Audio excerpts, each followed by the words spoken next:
Bueno, nos acompaña José Félix Tezanos, como le decíamos, presidente del CIS. Muy buenas noches. Buenas noches. ¿Esperaba este resultado, el que se ha dado? Bueno, yo no es que esperase Bueno, otro o desease. Demoscópicamente, como presidente del CIS, ¿estaba en su radar Lo esto? que yo puedo asegurar es que el CIS publica los datos que obtiene, con un método que cree que es riguroso y con procedimientos, bueno, pues también que se piensan que son... Y la verdad es que está muy cerca del resultado. O sea, que cuando se hablaba del famoso consenso demoscópico, todo el mundo decía, todas las encuestas, excepto el CIS de Tezanos. Y lo que al final ha resultado es el CIS de Tezanos y no todas las encuestas del consenso demoscópico. Entonces, pero yo no valoro el resultado. Pero eso del CIS de Tezanos, ¿lo lleva bien? Bueno, no es mío. O sea, no, ya mis sé, hijos hombre. dicen, qué buen edificio tiene, lo vamos a heredar y demás y tal. Pero bueno, es una moletilla que yo creo que en los ámbitos académicos eso es un factor más bien de prestigio que de otra cosa. Pero... Por cierto, ¿por qué se pone tanto énfasis en el nombre, en este caso suyo, del CIS, pero no solo en el suyo? Por ejemplo, Michavila es un apellido que en España, hombre, no todo el mundo, pero es bastante conocido. Yo no sé si fuera de Europa... Su hermano fue ministro. No, pero el hermano fue ministro, pero Narciso Michavila, el director el responsable de GAT3, sale muchas veces en las conversaciones, en los análisis. Yo no sé si fuera de España es habitual que en Francia, Alemania, Finlandia, Inglaterra, se hable tanto de los directores de las casas demoscópicas o de los directores del CIS. Yo creo que en España tenemos cierta tendencia al linchamiento, aunque la expresión viene de Estados Unidos de una época. Del juez Lynch. Sí, del juez Lynch, exactamente. Pero aquí somos un poco terribles a veces, y hay que tener mucha paciencia, sobre todo cuando estás en un puesto institucional, para aguantar eso callado. ¿Usted la tiene? Pero usted callar tampoco se calla mucho. Durante todo el proceso electoral no he dicho ningún. Pero digo, fuera de la jornada electoral. Hombre, pues es que claro, los que somos académicos, yo he estado toda una vida, desde muy joven que saqué la cátedra, entonces nos va el debate, nos va el contraste.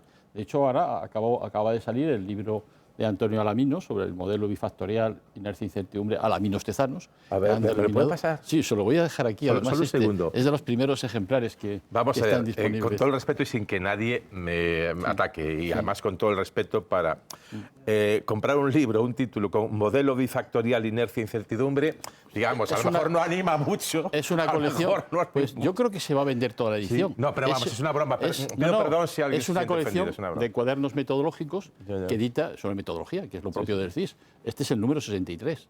Es un libro que es objeto de evaluación por 2 catedráticos y que tiene un proceso de verificación. Bueno. No es mío el libro. Si no digo nada, fue una Antonio Alamino, una pequeña chanza. En la que cuando se dice, hay que explicarse, pues aquí está la explicación. Uno dice, ahí se ha establecido, el CIS tiene un modelo en este momento de estimación de voto. Yo siempre digo que lo importante de las elecciones son los datos primarios. Eso es importante lo que dice la gente. ¿Los datos primarios son los brutos? Sí, cuando a alguien le preguntas, ¿qué va a votar usted?, lo que responde. Luego, la primera respuesta. La respuesta. O sea, no tendría por qué haber un cambio. O sea, es decir, el hecho de que se hagan modelos de estimación, el CIS hace modelos de estimación, no de adivinación, que son válidos para el momento en que se hace. Eso ya lo he explicado muchas veces. Usted publican, por lo tanto, el bruto se puede consultar, el bruto de las 29.000, va en una columna, y luego va, digamos, la interpretación o proyección que hacen ustedes. La proyección, que es el modelo que generosamente el profesor Alamín nos titula, porque dice que yo también he contribuido, pero que es una creación de ellos y de técnicos que trabajan en este momento en el CIS. Entonces, ese modelo ya significa, los modelos que aplicamos en España, significan que hay una parte de la información que no se recoge en la información. En su momento se hablaba mucho del voto oculto del PP. Sí. Y la gente decía una cosa y luego votaba. Ahora, ahí incluso lo que hemos visto es que hay más bien voto oculto de la izquierda. Es decir, que se ha creado tal fenómeno de impresión, ese fenómeno mismo del consenso demoscópico, que, insisto, ocurre en otros países, está ocurriendo en Estados Unidos. El consenso demoscópico es que las casas, cuando ven que su muestra o su análisis difiere mucho de otras, se mimetizan con otras. Yo no quiero hacer juicios sobre eso, o se ponen de acuerdo, lo que sea. Pero aquí lo hemos tenido. Aquí hemos tenido una situación en la que los ciudadanos recibían todos los días informaciones apabullantes que decían que el PP, a veces con ayuda de Vox, a veces sin ello, iba a tener mayoría absoluta. Pero hasta la misma noche electoral, las falsas encuestas a pie de urna daban una victoria del PP que no ha sido tal.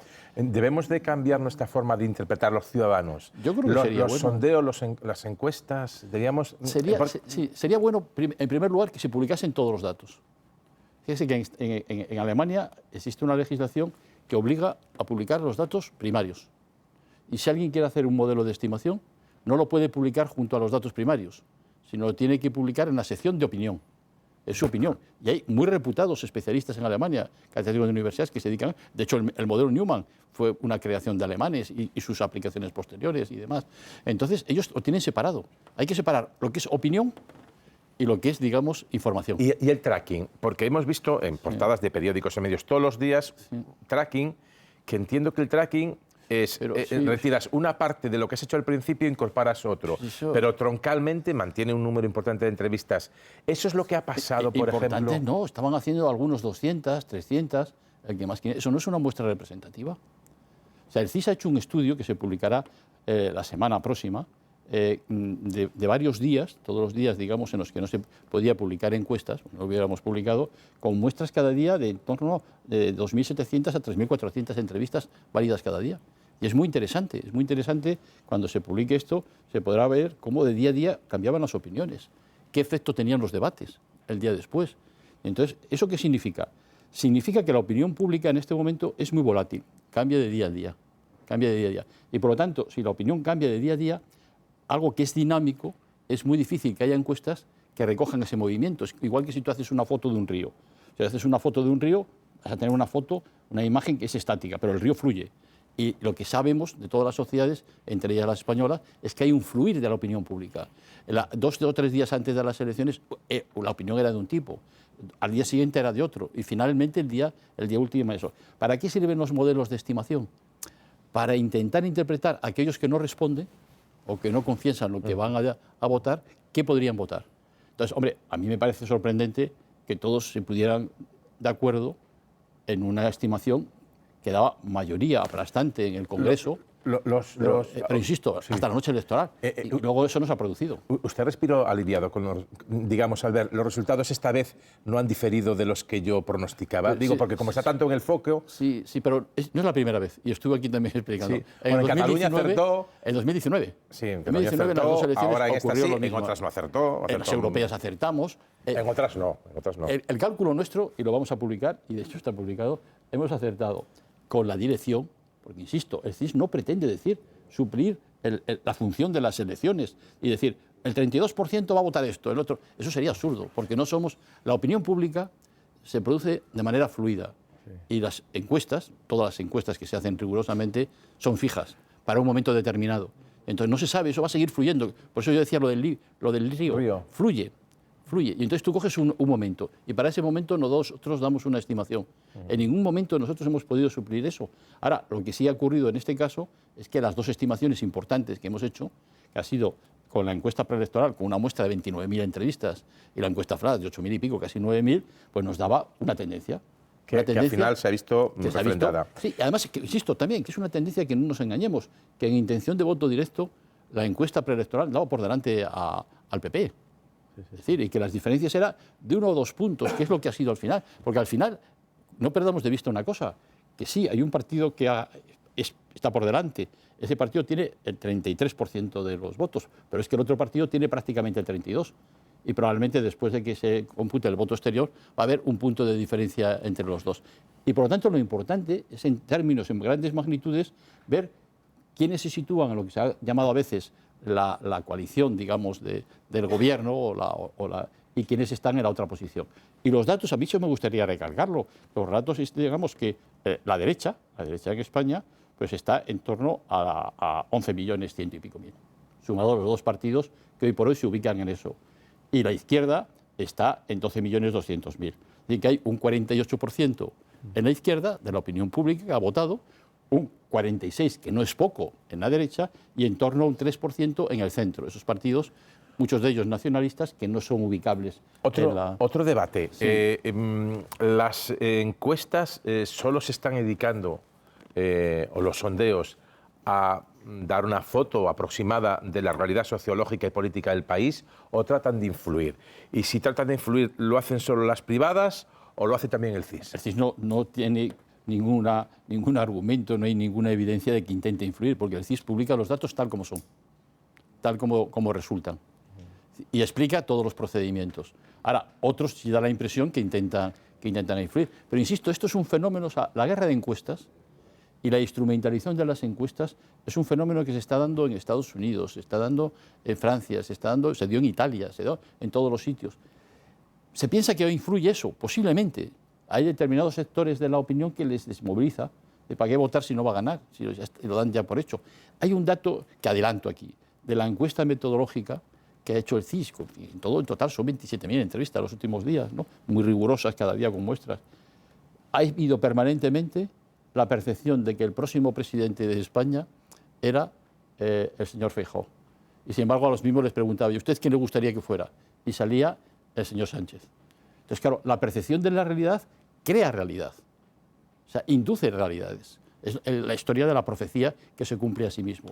Y también puede producir el efecto contrario, el efecto rechazo. Sí. Digo, hombre, eso no me gusta, yo rechazo. Pero había una percepción, se había conseguido, digamos, no solamente las casas de encuestas, sino muchos medios de comunicación que daban por resuelto. Michavila, Narciso Michavila, le ha dado algo de cera últimamente. No, muchísimas. Bueno, es que soy un tanto de que no sean aristas. Yo creo que ha habido más de 60 o 70 intervenciones poniéndome verde. Bueno, y mía no ha habido ninguna. Vale. Descalificándole. Él dice, literalmente, lo del CIS no es una encuesta, las estimaciones del CIS no coinciden siquiera con los propios datos del CIS. Sí, eso no es verdad. Incluso ha pedido mi cárcel. ¿Su cárcel? Sí, me han pedido que me metan en la cárcel. Pero él que ha pedido su cárcel. Él ha dicho que es cuestión de delito, pero lo ha dicho literalmente. Yo tengo todo eso recogido y lo explicaré cuando pueda. Que Michavila ha pedido su cárcel. Sí, que es delito. Que lo que estaba haciendo yo en el CIS es delito. Lo han pedido.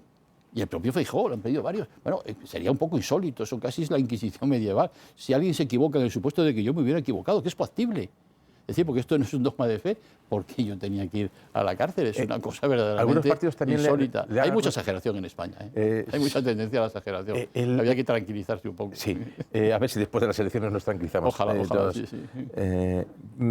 Sobre los trackings, algunos partidos le han acusado a usted o al CIS de estar haciendo trackings que no ha publicado, pero que manejaba desde el momento en que ya no se podían conocer, hacer encuestas. Sí. No está prohibido hacer encuestas. Lo que está prohibido es publicarlas. Si no hubiera estado prohibido publicarlas, yo las hubiera publicado.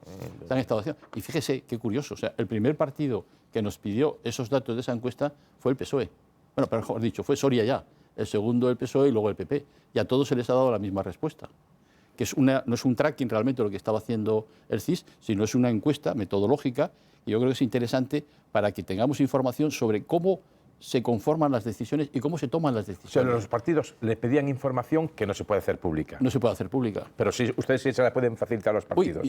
Sí, se la vamos a facilitar. No solo a los partidos, sino a toda la opinión pública. Insisto que la semana próxima va a estar colgado todos los datos y además la página del CIS tiene también un programa con el cual todo el mundo puede manejar los datos primarios, lo que se llama la matriz de datos. Una duda. Antes se hablaba de las irrealitas, creo que se llamaban así, a las encuestas que se hacían a pie de urna. Sí. Ahora ya a pie de urna se hace mucho menos. Nada. Es que no se ha hecho nada. A pie de urna. Entonces, le pregunto si habría que cambiar ese sistema o hay debate al respecto. Se lo digo de la siguiente manera, si la información que yo tengo no es incorrecta y usted me corregirá. Se hace una muestra importante en un momento determinado, antes de empezar el proceso electoral, y luego se van haciendo trackings, es decir, se quita el primer tramo y se añade el último. Cuando son ya los encargos a las casas electorales por los medios de comunicación, se sigue el mismo sistema, el tracking.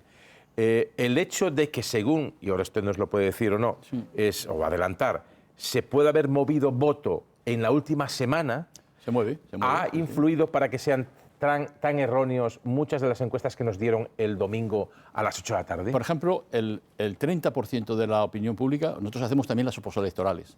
De hecho, el 1 de septiembre empezará la postelectoral con una muestra de 10.000 entrevistas, es decir, que va a tener mucho detalle. Y entonces ahí preguntamos cuándo toma la decisión. Y hasta este momento, el 30% nos dice que lo toma durante la última semana. El 7 o el 8, la jornada de reflexión. Y el 5 o 6, el mismo día de la votación. Que eso estamos haciendo también estudios cualitativos para ver cómo se toma esa decisión al mismo día.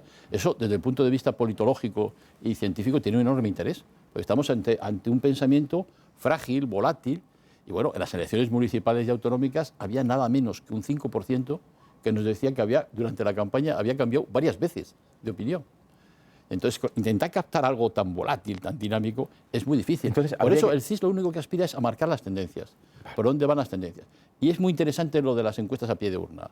Por eso le quería preguntar si habría que cambiar el sistema y volver al anterior, en vez del tracking, en este caso, una parte troncal, 45-50%, están de esas entrevistas que vamos a conocer su resultado el propio domingo a las 7, 6 de la tarde, cuando se dan los medios, viene marcado por un 50 o un 45% de entrevistas que se han hecho antes de la... El día de la votación generalmente no se hace. Por eso, dicen que se hace el sábado y el domingo se hacen algunas. Pero en cualquier caso, lo importante es antes de esa última semana. Sí. ¿Habría que volver al sistema del chaval con un bolígrafo preguntando a la salida de la urna usted qué ha votado? Hoy en día no sería un chaval con eso, sino sería alguien con una maquinita que, igual que los datófonos de los supermercados y demás, se lo dejaría al ciudadano que sale y de manera anónima marcaría el partido. Y tendríamos una información anónima y rigurosa. Hombre, yo creo que el CIS probablemente tendría que hacerlo eso en el futuro para que se aporte esa información. El riesgo de las israelitas es el error, porque siendo el mismo día, si hay un error, ya nadie puede decir que es que la gente ha tomado la decisión fuera del plazo en el que hacen la encuesta, que sería el mismo día. Entonces, suelen ser muestras de 300.000 y 400.000. ¿Merece la pena gastarse ese dinero para tener una información que una hora después va a empezar a salir? Pero es que yo estaba escuchando el día a Lucía Méndez, el día del programa electoral, claro, sí, está empezando a trabajar a las 8 de la tarde con los datos que le dan las casas demoscópicas. Y llega el recuento y tienes que cambiar el argumental o la explicación porque los datos van cambiando. Claro, una hora en la que se está especulando. Claro. Antes de ser presidente del CIS, que me invitaban a alguna de estas sesiones, yo nunca iba a esa primera hora. Porque ¿qué decías? Estabas hablando, como decían los clásicos, por boca de ganso. Sin red.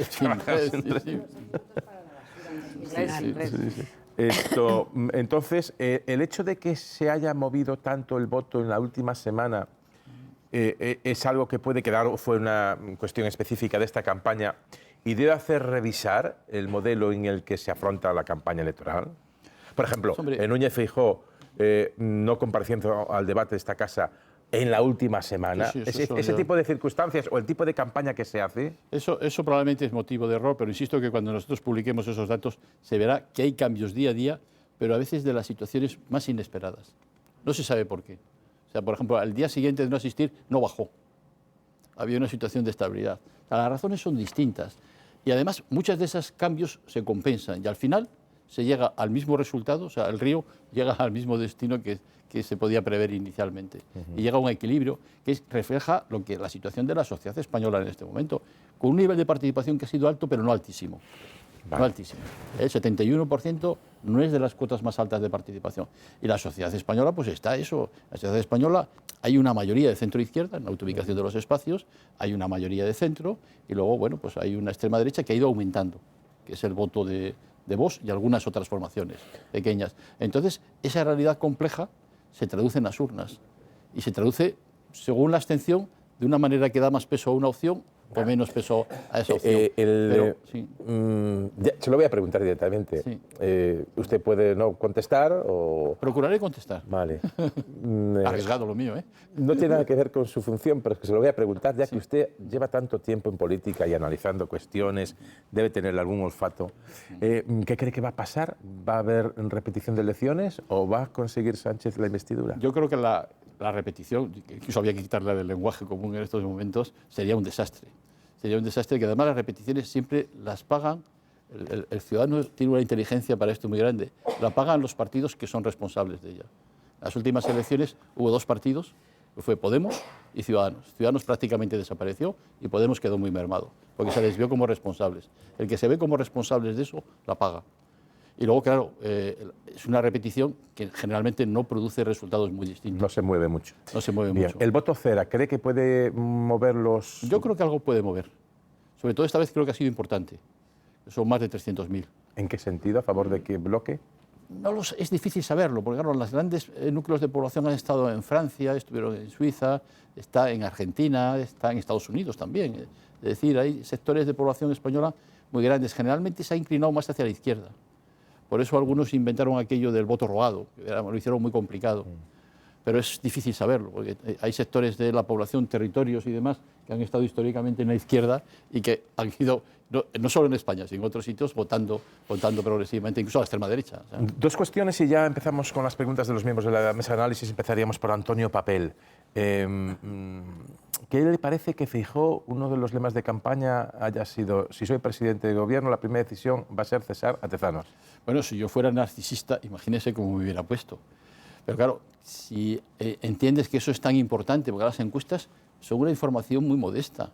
Pensar que con las encuestas se crean resultados es darle una importancia tremenda. A mí, de hecho, me han propuesto de otros países y me han llamado a hacer encuestas y demás, y que decís, no puedo hacerlos, pues es una entidad pública, ¿no? Entonces hay gente que se cree esa cuestión de que los estudiosos pueden influir en la realidad, pero la verdad es que no influimos. O sea, no... y otra cuestión, ya para acabar.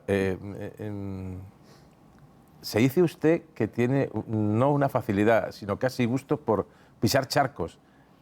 Hacer declaraciones, un libro en un momento complicado, ¿esto es así o no? Yo creo que no. Yo creo que no he metido la pata nunca en declaraciones antes de estar en el CIS tampoco. Soy más bien una persona prudente, creo, ¿no? Y no ha dado sujeción. Pero no por tacticismo, sino porque yo creo que hay que ser prudente en política, hay que ser razonable y que el ciudadano pues no se merece el espectáculo que a veces se da de agresividad, de extremismo. A veces no tenemos cuenta, los niños pequeños cuando ven ciertos debates, los niños que en la escuela les dicen que hay que ser educados y respetuosos, dicen, bueno, pues, mamá, papá, no me digas eso, estos se están insultando, están tratando de esta manera. Se lo digo, por ejemplo, entonces, cuando esté presidente del CIS y de la oposición se dice el CIS está controlado por el gobierno y tal. Hace usted un libro sobre la llegada de Pedro Sánchez. Sí, se lo agradezco. Esta pregunta además me parece importante. No me diga que me agradezca una pregunta, entonces me he equivocado. No, es que me gusta decirlo eso y aclararlo. El libro, si se lee, aquellos que lo han leído se dan cuenta que no es un panfleto. Hombre, yo lo he leído y muy crítico no es. Pero tiene análisis de fondo sobre la sociedad española, si se lee completo, sobre lo que está pasando.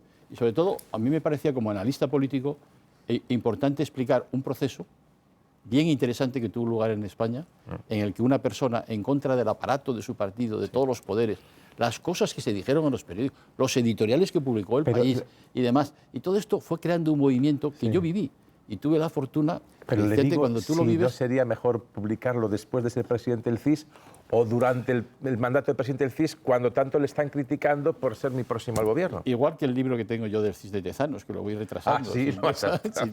Ese será. Pero es un libro que analiza y cuenta muy en primera persona y muy de cerca un proceso que yo creo que tiene interés histórico. Bueno, vamos con las preguntas de los miembros de la mesa de análisis. Vamos de tiempo justitos, o sea, preguntas concretas, Antonio. Vale. No va por ti especialmente, pero preguntas concretas y respuestas también concisas. ¿Qué tal? Buenas noches. Buenas noches. Vamos a ver. Bueno, todos sabemos que las encuestas en principio tienen la sana intención de predecir el voto de los ciudadanos, pero también sirven para modular el voto de los ciudadanos, es decir, hechas maliciosamente, pues sirven para esto, ¿no? Entonces, hemos asistido este año a un bombardeo de encuestas de todo tipo, con empresas nuevas que no conocía nadie, muchas de las cuales ni siquiera han tenido la decencia de poner la ficha técnica para que supiéramos pues, cómo se había hecho la encuesta, qué muestras se había utilizado. ¿No sería bueno el que la gente dedicada a la demoscopia en este país creara una asociación de control, no para prohibir nada, sino para calificar de alguna manera la credibilidad de las encuestas? Porque, vamos, es evidente que algunos partidos o determinados partidos han influido en la generación de una imagen de que iba a ocurrir lo que no iba a ocurrir para atraer gente, ¿no? Eso es una estafa del sistema demoscópico al común de los mortales, ¿no? Yo siempre digo que esto, el Colegio de Médicos en la medicina no lo toleraría. Yo creo que hay un fallo del Colegio de Sociólogos, y yo se lo he dicho a veces y demás.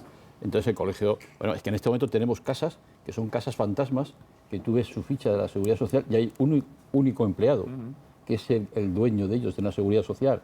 Otras que no hacen encuestas realmente, pues no tienen campo, preguntan a gente que dice que tiene buen olfato y demás. Otras que no son encuestas, son estudios en la red, online. Los estudios online son gente que se ofrece voluntaria y que cobra por contestar, que han profesionalizado. Claro, son muestras sesgadas necesariamente, ¿no? Y luego no se publican datos completos, hay un exceso tremendo, ¿no? Ahí hay un fenómeno de utilizar las encuestas como parte de la guerra electoral. Ha habido muchas compras en todos los países de casas de encuestas, por gente que no. Y luego tenemos, viendo en casas, frente de casas de encuestas, a comandantes de artillería, a tenientes coroneles de infantería, a ingenieros industriales. Es decir, no todos los que están al frente de casa son sociólogos. Parece que la extrema derecha está comprando muchas empresas de encuestas en Europa. Y en Estados Unidos. Y en Estados Unidos. La operación viene de Estados Unidos. El modelo del trumpismo, que es antes de Trump, viene de Estados Unidos, de utilizar las encuestas con esa finalidad. Que, por cierto, déjenme recomendar, yo ayer vi una película extraordinaria, La Verdad, de Robert Redford. The Truth. The Truth. Sí. Es una, y además se ve todo ese entramado de lo que es cómo se creó el trumpismo. La destitución de Dan Rather. De Dan Rather, que es basado en hechos reales. Sobre Bush. La persecución a una periodista a la que en las comisiones de control... Es una gran película de periodistas, una gran película. Yo creo que ya la vi. Y de la veracidad. Sí. Y de la veracidad, porque ¿les acusaban de qué? De liberales, que es como aquí nos acusan a los sociólogos también algunos de ser del PSOE, como si eso fuera una acusación. Y es que los del PSOE no podemos... Es una película que produce mucha reflexión al final. A mí yo lo vi anoche y me gustó muchísimo. Sí, esto yo quería preguntarle al sociólogo, no tanto al director del CIS, al sociólogo que conoce la historia electoral de este país. En menos de 2 meses la situación política ha variado. La percepción. Bueno, la percepción no. En el 28 de mayo el Cuerpo Electoral perdió su poder territorial y en este momento ganó. Es decir, la cuestión que yo le digo es que el electorado socialista de izquierdas castigó a los presidentes autonómicos y, sin embargo, ha premiado a Pedro Sánchez. Históricamente, ¿usted conoce algún antecedente de elecciones que en el plazo de 2 meses o de menos de 2 meses el cuerpo electoral haya cambiado tanto? Se lo pregunto. ¿Hay algún antecedente? Tendría que recordarlo y además, en otros países sí, pero es el juego de los equilibrios. O sea, la victoria o la derrota depende del número de personas que se abstengan. Yo cuando digo, o sea, la realidad sociológica de España es de un país que desde la transición se sitúa en el centro izquierda, más bien el centro. No había extrema derecha, ha crecido la extrema derecha. O sea, que se ha ido del PP más bien. Se ha ido del PP, pero ha aumentado los que se ubican en los espacios más de la extrema derecha. Sigue predominando los espacios de centro. Y entonces, siempre que han ganado los partidos de derechas o de centro derecha, ha sido porque ha habido una importante abstención de los que se ubican en el espacio de la izquierda. Entonces, ¿cómo se logra la abstención? Con el desánimo, con el descrédito personal, atacando con la dureza. Insisto, es el modelo Trump y con sus antecedentes. Entonces, eso es lo que desmoviliza. Entonces, cuando esa parte del electorado pues, se desmotiva y se queda en casa, pues ganan otras fuerzas. Que ¿Usted cree que dentro de 2 meses, si hay elecciones, puede darse otro resultado? Pregunto.